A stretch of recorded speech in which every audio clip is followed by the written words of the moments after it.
একসময় ফেলে দেয়া হতো যে জিনিস সেটি এখন রপ্তানি হচ্ছে। নরসিংদীর পলাশের কলা গাছের থোর চলে যাচ্ছে যুক্তরাজ্য সহ ইউরোপের বেশ কয়েকটি দেশে। একদিকে থোর কাটার কাজ করে স্বাবলম্বী হচ্ছেন শ্রমিকরা, অন্যদিকে এটি বিক্রি করে অতিরিক্ত অর্থ আয় করছেন কলা চাষিরা। শুভ্রজিৎ সাহার তথ্য ছবিতে প্রতিবেদন।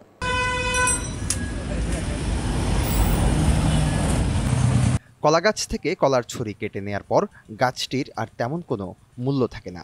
অনেকে গাছের ভেতরের নরম অংশটি রান্না করে খান। বাজারেও মাঝে মধ্যে কিনতে পাওয়া যায় এটি। তবে এটি এখন রপ্তানি হচ্ছে ইউরোপের দেশগুলোতে। বর্তমানে নরসিংদীর পলাশ উপজেলার জিনারদি এলাকায় জনপ্রিয় হয়ে উঠেছে কলার থোর কাটার এই পেশা। মূলত গাছ কেটে উপরের শক্ত খোল ফেলে দিয়ে ভেতরের নরম শ্বাস বের করা হয়, যেটি অঞ্চলভেদে থোর, কাঞ্জাল, খোল, মাইজার সহ বিভিন্ন নামে পরিচিত। কলা বিচালাই পরে কলা গাছ তারা কাটতে আনে, কাটতে আনলে চুলায় ফিস করে টাকা ভাড়ায় এখন তো বিদেশে বলে দেয় পরে কি হয় এটা তো আর আমরা করতে পারি না। নরসিংদী সদর, পলাশ, মনোহরদী সহ প্রায় সবকটি উপজেলায় চাষ করা হয় কলা। মূলত বাগানের কলা বিক্রি করেই আয় করেন তারা। তবে এখন আয়ের এই ভিন্ন পথে এগিয়েছেন বেশিরভাগ বাগানি। কলা কাটতে নিলে গাছ পরে যে গাছটা থাকে এই গাছটা আমরা বাগান থেকে কাটতে সংগ্রহ করে আনা আমরা পিস করে বস্তা বইরে ঢাকা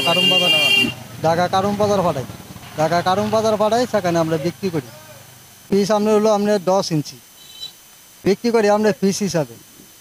প্রতি পিস মনে করে আমার তো যে কিনে নেয় 6 টাকা পিস কিনে নেয় আমার।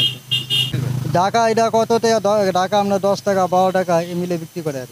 যারা থোর ব্যবসার সাথে জড়িত তারা বাগানীদের কাছ থেকে ফলন শেষ হয়ে যাওয়া গাছ কিনে নেন। এরপর গাছ ছিলে ভেতরের নরম শ্বাস বের করে সেটিকে 10 ইঞ্চি পরিমাপে কাটা হয়।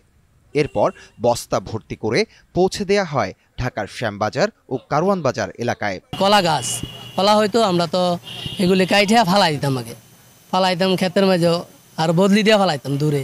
ওরা নিয়ে এখন বিক্রি করার পরে আমরা প্রসেস করে ভালো কলা খেত পরিষ্কার হয়, ওরা আনে বিক্রি করে ভালো, কিন্তু আমি কখনো খাই নাই, দিন খাওয়ার চেষ্টা আছি। স্থানীয় থোর ব্যবসায়ীরা জানান প্রতি পিস তারা বিক্রি করেন 6 থেকে 8 টাকায় এবং ঢাকায় নিয়ে পাইকাররা তা বিক্রি করেন দ্বিগুণ দামে। কারণ বাজার যায়, কারণ বাজার তো আমরা বিভিন্ন দেশেও যায়, অনেক দেশেই যায়। বিদেশ আপনার এটা আমরা যতটুকু জানি যে 200 টাকা কেজি বিক্রি হয়। আমরা এটা কিনে আনা লাগে না, কৃষকের লাভ হয়, কারণ কৃষকের এটা আপনার বদলি দিয়ে ফালাইতে হইল, মুনি দিয়ে ফালাইতে হইল, কিন্তু ফালানো লাগে না। এই জায়গাতে আমরা কাটতে লই মুনি লাগে না, কৃষকের লাভ হয়। আবার আমরা বেচতেছি, আমগো তো লাভ হই।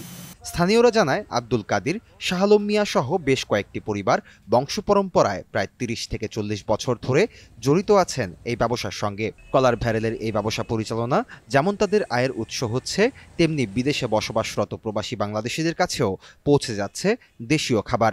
এতে করে বৈদেশিক মুদ্রার পাশাপাশি আয়ের উৎস হিসেবে জনপ্রিয় হচ্ছে এই পেশা।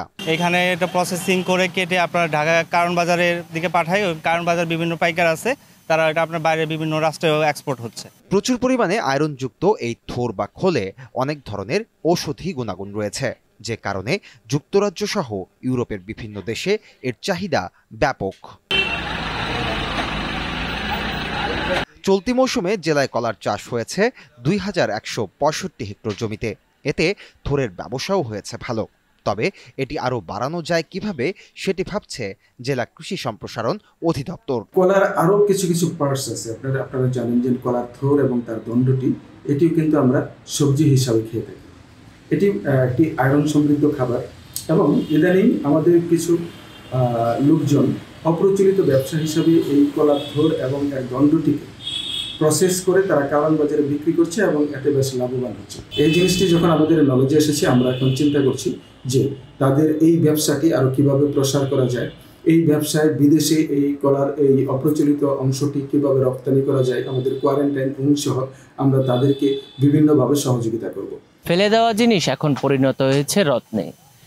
যে কলা গাছ কাটার পর অবশিষ্ট অংশকে আবর্জনা হিসেবে গণ্য করা হতো, এই অবশিষ্ট অংশকেই বিক্রি করে বৈদেশিক মুদ্রা অর্জনে সক্ষমতা অর্জন করেছে নরসিংদীর কৃষকরা, যাতে করে কৃষকদের ভাগ্যের চাকা ঘুরছে এবং দেশীয় অর্থনীতিতে বিশাল ভূমিকা রাখছেন।